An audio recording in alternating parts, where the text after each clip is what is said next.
రోజు మనము ఎండలో నడుస్తున్నప్పుడు నీడ అటో ఇటో పడుతుంది కదా.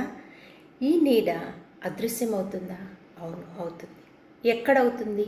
ఎప్పుడవుతుంది? అసలు దాన్ని ఏమంటారు? దాన్నే జీరో షాడో డే అంటారు. ఇది ఎందుకు జరుగుతుంది అంటే, భూమి అక్షము భూమి తన చుట్టూ తాను తిరుగుతూ సూర్యుడి చుట్టూరా తిరుగుతుంది అని మనకు తెలుసు కదా. సో ఇది స్ట్రైట్గా కాకుండా 23.5 degrees వంపుగా తన చుట్టూ తాను తిరుగుతూ సూర్యుడి చుట్టూరా తిరుగుతుంది.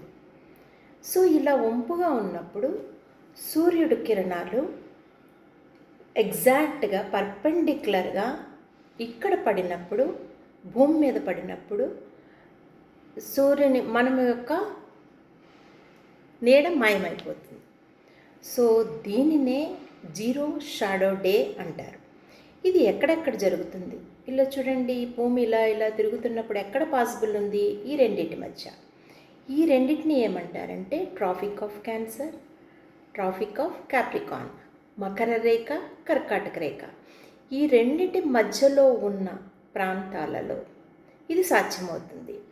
ఈ రెండింటి మధ్యలో ఉన్న ప్రాంతాల్లో ఎన్నిసార్లు సాధ్యమవుతుంది?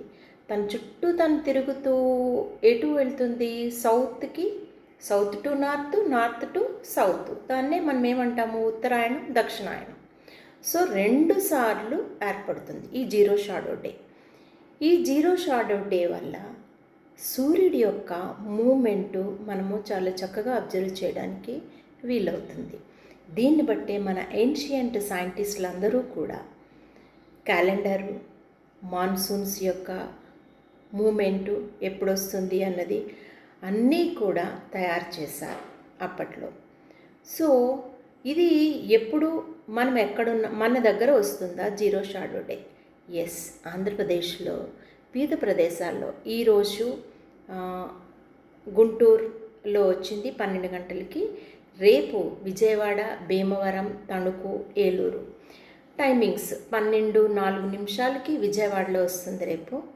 అలాగే భీమవరము 12 గంటలకి, తణుకు 12 గంటలకి సుమారుగా, ఏలూరు 12:02 7th రాజమండ్రి, కాకినాడ, నూజివీడు, అలాగే 8th Samarlakota, Khammam, Nalgonda, 9th Secunderabad, Hyderabad, Kothagudem, 10th మరలా మన Visakhapatnam, Palvancha, 11th Vizianagaram, Warangal, Medak, and 12th Srikakulam, 14th Palakonda, Ramannagudem.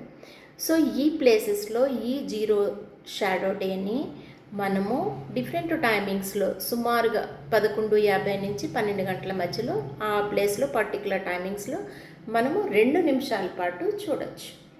So దీనివల్ల ఏంటి ఉపయోగము? ఇలా చూడడం వల్ల, అబ్జర్వ్ చేయడం వల్ల ఏంటి ఉపయోగం?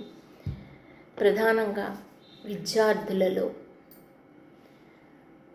అసలు సూర్యగమనం ఎలా జరుగుతుంది, భూమి ఎలా మూవ్ అవుతుంది, ఎందుకు ఈ మాన్సూన్స్ ఏర్పడతాయి, లెంత్ ఆఫ్ ద షాడోని ఎప్పుడైనా అబ్జర్వ్ చేశారా విద్యార్థులు? లెంత్ ఆఫ్ షాడో ఒక్కొక్కసారి చిన్నగా ఎలా ఉంటుంది, పెద్దగా ఎలా ఉంటుంది, ఇవన్నీ అబ్జర్వ్ చేయడానికి ఈ సెలెస్టియల్ ఈవెంట్ చాలా బాగా ఉపయోగపడుతుంది. ఈ రోజున మనము చంద్రయాన్ 1, చంద్రయాన్ 2, చంద్రయాన్ 3 అని పరిగెడుతున్నాం. మనము పరిగెట్టడం కాదు, మనతో పాటుగా మన పిల్లలని, మన స్టూడెంట్స్ని పరిగెట్టించాలి దీని వైపు. టువర్డ్స్ ఈ రీసెర్చ్ వైపు, science research very important. Research వైపు వాళ్ళని ఆకర్షించాలి, వాళ్ళకి హ్యాండ్స్ ఆన్ ఎక్స్పీరియన్స్ ఇవ్వాలి అంటే ఇలాంటి సెలెస్టియల్ యాక్టివిటీసు తప్పనిసరిగా అబ్జర్వ్ చేయించడం మన బాధ్యత. సో యాజ్ ఎ టీచర్గా ఇలాంటి సెలెస్టియల్ ఈవెంట్స్ ఈ రోజు నుంచి మొదలుపెట్టి ఈ ఇయర్ లాంగ్ చాలా సెలెస్టియల్ ఈవెంట్స్ చేయడం జరుగుతుంది. Thank you.